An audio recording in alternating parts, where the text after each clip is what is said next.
Hey, in this video, I'll show you how to find and use filters on TikTok. If you appreciate that, give this video a like and also make sure you subscribe to this YouTube channel if you haven't already.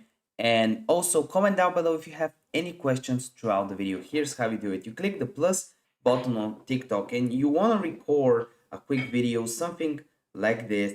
And you want to click the check mark button, maybe turn the sound down because I don't want to hear myself, and then click on filters at the top right corner. And this is where you can find the filters. There's a lot of options.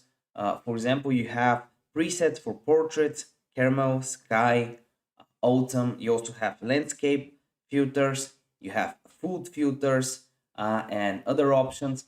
And if you want to adjust one of them, all you got to do is move the bar. As you can see, it's at 80 right now. You can move it up and down, and this is what you want to do. If this video helped you out, give it a like, and see you next one.